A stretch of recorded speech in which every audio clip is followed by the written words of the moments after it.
Okay, so the first thing we got here is this right here. This normally means when you place this on the staff that it means to repeat the previous measure. If it's on this line here, it normally means to repeat the previous last two measures. This software will do that I've been able to find, but that's the basic meaning of what that means to do. All right, this right here, 8 Va and 8 VB. If you were to place it on this note, it would this 8 Va, it would tell them to play that note 1 octave higher. If you put that 8 VB on that note, it'll tell them to play it 1 octave lower. And 15 MA and 15 VMB are the same thing, but 2 octaves higher and 2 octaves lower. And that's that. These here are volta brackets. The basic understanding of them, sometimes I've seen them used in confusing ways. So basically, normally what it means to me is that there is, you can have different possible endings. That means it'll be on here somewhere towards the end of it, and it'll be a phrase towards the end or a set number of measures, and it'll have, a second one of these on here to actually denote a second possible ending. Or if it's getting repeated, it'll go to the end, and then that'll be the first ending. And then, but the song is getting repeated from some point, and then it'll come back to it, and it'll have a second ending of how you're supposed to end it the second time. And normally it's about that simple. All right, DCL coda, DCL fin basically is really a capo. Basically, the real simple understanding is it's telling you to go back to the beginning of the song and either play to where it says fin or play to where the coda is, which would be this sign here, and then jump forward in the music, continue from there normally. And it's that simple.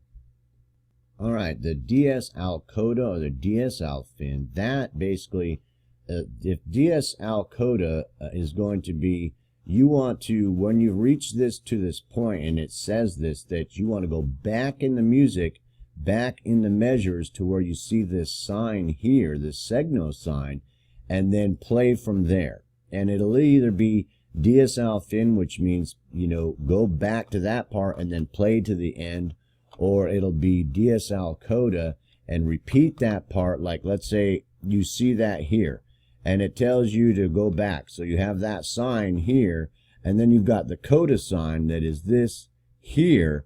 It's telling you to go back to there, play to that point, and then jump forward to where you went back and to repeat from to begin with, and then play forward from then, or play through the whole thing if it's DSL fin. I hope that was real simple to understand. I got confused by that a few times. All right, so I hope that addressed the very basics. There are lots of other things that we can address. One of the things would be tuplets. Sextuplets, octuplets, nontuplets, triplets, duplets.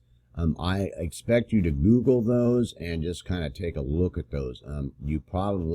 It won't be that difficult for you to understand, but I'd like you to read that yourself so that you can have a little bit better understanding of this and make notes of them, so that when you're looking at them, that they make, a little bit more sense to you than me just trying to state it. And basically, that's kind of, what we wanted to look at. The last thing I want to talk about is actually this piece of software. This piece of software is really great for you just learning on. And it's got a really good forum. So, if you have questions and you've Googled the things we've talked about and you don't get enough definitive an answer, go to their forum, and you're more likely to get some really straight answers for them. If you don't want to Google me or send me an email, that you can just jump right on their forum and get some real simple answers. So I hope I laid that out basically for you, so that you have a real basic understanding of the notations, and if you didn't completely understand anything, that you can Google it or look around a little bit, and at least your question is much finer targeted for whatever you're trying to do, because the notation can get very complex. It just really can, but I just wanted to address the basics for the thing we're talking about in the studio. Sometimes that can get very complex, and you might run into some very complex notations and some very complex issues in notation.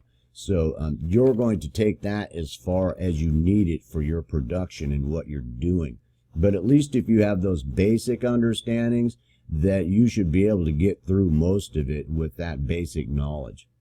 So I certainly hope you had fun in MuseScore or whatever notation software you have, and addressing those concepts and those ideas. And we're going on to the next video that's going to address some just very basic things, and then we're going to have an overview.